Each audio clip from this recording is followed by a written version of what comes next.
안녕하세요. 6000년의 음악 역사를 가장 쉽고 재밌게 강의하는 율곡 이이의 자손 닥터 정리 프렌치입니다. 오늘의 강의는 6000년으로 돌아가 고대 음악 역사를 알아보는 시간입니다. 보물 강의 가져가세요. 음악 역사는 6000년 전 메소포타미아 문명에서 시작되었습니다. 현재 이라크 지역이며 지금은 이란, 이라크 전쟁, 시리아 내전, IS 출현, 또 뭡니까 순위파, 시아파 하면서 아주 쌈박질을 하다 보니 자연도 많이 파괴되고 경제적으로도 많이 이렇게 힘든 나라가 되었지만 놀랍게도요 이라크는 구약 성서 창세기에 나오는 아담과 이브의 최초 지상 낙원이었습니다. 인류 최초의 문명이 시작된 메소포타미아. 메소는 중간, 중앙 이런 뜻이고 포타는 강, 미아는 도시라는 뜻입니다. 유프라테스 강과 티그리스 강이 이렇게 사이좋게 나란히 흐르는 그 강 주변은요 항상 이렇게 비옥했기 때문에 이 두 강을 끼고선 도시들이 발달되었죠. 북쪽은 최초의 제국주의를 세운 용맹스러운 아시리아 지방.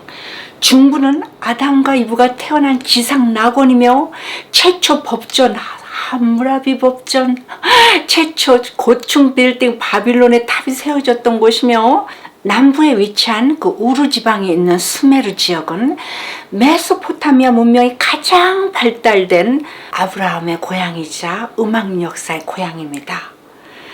이 지상 낙원을 주변 나라에서 가만둘 리가 없죠. 여러 민족들과의 끊임없는 전쟁으로 사람들은 공격적으로 변하면서 융통성도 생기고 문화도 무척 개방적이었습니다. 수메르 사람들은 물물 교환을 하면서 수학, 천문학, 음악, 문학, 건축이 이곳에서 발달되었고 최초의 그 상형 문자를 만들어서 서사시로 쓰고 읽고 노래하며 음악 역사의 자료가 되는 악기, 벽화, 토기, 토판 이런 것들이요 여기서 발견됩니다. 동방은 해가 뜨는 땅이라는 뜻인 오리엔트라고 불려왔고 서방은 해가 진다는 뜻인 옥시던트로 불려왔습니다. 고대 음악 역사는 해가 뜨는 오리엔트로 시작해서 서서히 옥시던트로 옮겨가며 발달되었습니다.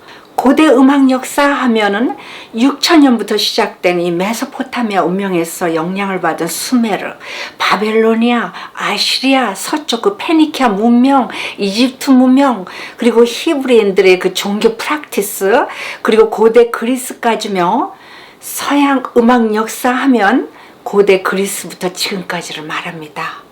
그럼 서양 음악은 왜 메소포타미아 문명서부터가 아니고 고대 그리스 시대부터일까요? 이거 정말 중요합니다.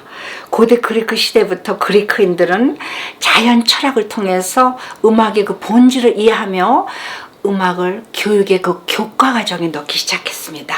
쿼드리뷴과 트리뷴을 중세기 음악 역사에 강의해드렸죠. 자신의 무지를 알라 하며 자연 철학의 문을 열며 인간에게 영혼이 있다는 것을 가르친 소크라테스. 우주의 모든 물체는 반대성을 띤 성분으로 완성되며 하모니가 성립된다며 이 사운드의 정의를 내린 플라톤. 시학을 통해서 예술과 음악이 인간의 뇌에 미치는 그 영향을 가장 먼저 심리적으로 논하며 메타피직을 통해서 내추럴 오브 모션을 이해시킨 아리스토텔레스.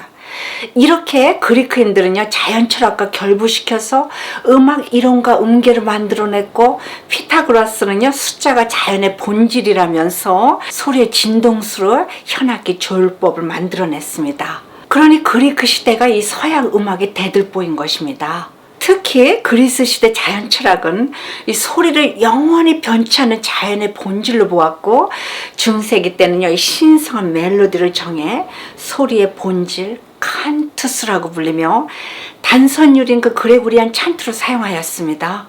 13세기 하모니를 만들기 위해 다성으로 이거 작곡할 때는 이 칸투스를 즉 그레고리안 찬트의 가장 낮은 그 보이스에 깔았습니다. 지금 화성의 베이스라는 그 기원이 바로 여기에서 나온 것입니다. 발이 4개가 달린 용 하면 모두 중국을 생각하죠. 그러나 인류 문명이 시작된 메소포타미아 문명에서 용을 상징적으로 사용한 증거가 있습니다. 거의 4,000년이 된 바빌론의 그 아슈타르트 성문에요. 흙 벽돌로 이렇게 부조된 4개의 다리가 달린 용이 남아있는데요. 고대부터 새는 왕이나 우두머리를 상징하며 용은 황제나 제국의 상징적으로 사용했습니다. 그래서 궁에서 사용하는 왕들의 악기들은 용이나 봉황새가 새겨져 있습니다. 세종대왕이 다시 제작한 그 편정도 왕의 악기며 새가 그려져 있죠. 전쟁 나면 가장 먼저 감추는 악기입니다. 인종이 도망갔을 때도요, 그의 똑똑한 신하가 편정을 우물 속에 감춰서 그 일본 군들에게 뺏기지 않았죠. 한국 역사에서 뭐 조선시대 뭐 대통령 모두 다 해가지고요, 딱 한 명의 용을 사용한 지도자가 있습니다. 고종 황제입니다. 궁이 없던 고종 황제는 성종의 그 친형 월산대군의 그 집터를 덕수궁이라고 이렇게 이름을 칭하고선 중화전 정면 앞에 그 부조로 용을 새겨놓지 않습니까? 황제였으니까요. 궁들 그 지붕을 보면 그 구름처럼 뭉게뭉게 덩실덩실 그 덩굴 무늬도 사실요, 메소포타미아 그 문명에서 나온 문양이며 그들의 장수를 상징했습니다. 고대 음악을 후세들에게 물려준 4명의 고대 인물들이 있었습니다. 첫째는 엔헤두안나, 여성이었어요. 둘째는 서사시로 이야기를 쓴 길가메시 왕, 셋째는 다윗 왕과 솔로몬 왕입니다. 세계 최초의 작곡가가 여자였다는 것입니다. 메소포타미아 문명 속에 사는 사람들은 달의 신 난나, 폭풍의 신 람만, 물의 신 에아를 믿었고 그들을 달래기 위해서 제례를 올리곤 했는데, 이 공주 엔헤두안나는요, 자신이 작곡한 곡으로 직접 노래를 부르며 제사를 지냈습니다. 중세기 때라면 마녀 사냥감입니다.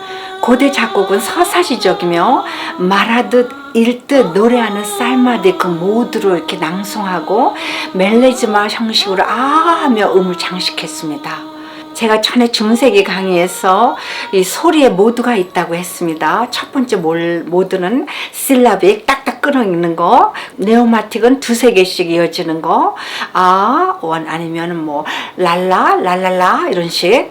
그 다음에 멜리즈마는 이렇게 꾸며주는 거, 살마딕은 읽듯이 노래하는 것이라고 했습니다. 지금도 중동에서는 그 사원탑 그 긴 거 그 미나렛이라고 부릅니다. 그곳에서 하루 5번 기도송 그 아잔을 그 기도송이 아잔인데요, 가장 모범이 된 사람 무에진이 부르며 이 살마딕과 멜리즈마 모드를 사용해서 부르지 않습니까? 제가 이 모드를 가끔 강의하는데 그만큼 중요하며 고대부터 지금까지 수천 년 동안 사용해 온 것입니다. 고대 음악의 시작은 토테미즘이나 샤머니즘, 종교의식, 축제, 전쟁, 장례식을 통해서 낭독, 낭송하면서 발달되었습니다. 가장 오래된 고대 찬송가는 3440년 전에 후리안 찬송가입니다. 왕과 신을 찬양하는 사행코 구조를 이렇게 반복되는 형식으로 쓰여졌는데, 시리아의 우가리트 도시에서 토판으로 발견되었습니다. 당시는 종이가 없었기 때문에 이 진흙판에 끝이 뾰족한 막대기를 꼭꼭 눌러가지고 영수증, 서사시, 문서 등을 썼고 이것을 토판이라고 합니다. 이 후리한 찬송가 토판에는 2명의 서기관 이름들이 적혀 있습니다. 아니, 작곡가가 더 중요한데 왜 서기관 이름을 써놨을까요? 고대부터 신성한 악보를 작곡할 때는 여러 명이 관련되었습니다. 지금은 어나니머스 하면은 뭡니까? 그 해커 집단으로 알려져 있으며, 해커와 행동가 액티비스트를 이렇게 합쳐가지고 핵티비스트라는 그런 새로운 단어도 나오지 않았습니까? 중세기부터 사용된 어나니머스는 아주 신성한 음악학자를 말했습니다. 중세기 때 수도승들이요, 이 찬트를 작곡할 때는 줄을 똑바로 긋는 사람, 음표를 적는 사람, 성경 기조를 가사로 적는 사람, 악보를 철하는 사람을 이렇게 나눠져 가지고요, 이들은 서로 각자의 방에서 아주 성스럽게 작곡을 하였습니다. 이들은 하나님의 그 신성한 메시지를 복음하는 종이기에 자신의 존재를 밝히지 않았으며 작곡가는 그저 어나니머스라고 불려졌습니다.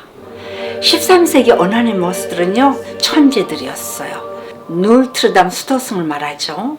길가메시, 오디세야, 일리아드, 많이 들어본 단어들이죠. 고대 이야기가 나오면 빠지지 않는 서사시적 문학입니다. 길가메시는 4,000년 전 수메르 왕국에서 가장 번성하던 우르크 제1 왕조 5대 왕이었어요. 가장 사랑하는 친구가 죽자 영원한 삶과 자신의 존재를 이해하기 위해서 긴 여행을 떠나며 선과 악을 경험하는 전설적이면서도 이 신화적인 이야기며 역사 최초로 상형 문자를 사용한 서사시며 점토판에 적은 것입니다.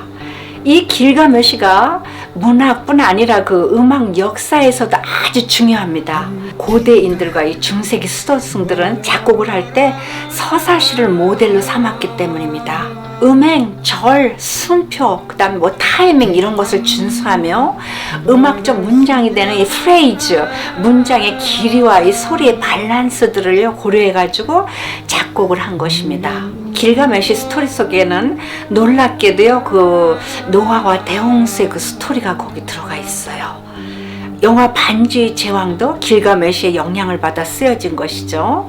3,000년의 그 다윗 왕과 솔로몬의 왕이 기록한 그 시편과 잠언도 길가메시의 영향을 받아서 서사시적으로 쓰여진 것이며, 직접 다윗 왕과 솔로몬이 작곡, 노래하며 류트를 연주했습니다. 고대 시대에요, 이 종교적 음악을 부를 때는 엄격한 스킬을 거친 아주 쉰 듯한 그 목소리로 인간의 애환을 호소하듯이 불렀고, 세속적인 음악은 최대한 아름다운 맑은 목소리로 인간의 기쁨과 슬픔을 표현했습니다. 수메르 문명을 이어가지고 발전한 그 우르 왕릉에서 리라, 그리고 은이나 갈대로 만든 피리, 류트, 그 다음 북, 심벌, 검은고 같이 이렇게 생긴 악기들을 하프와 뭐 벽화 등이 이렇게 발견되었는데요. 놀랍게도 오케스트라도 있었습니다. 악기의 조율은 지금과 아주 다릅니다.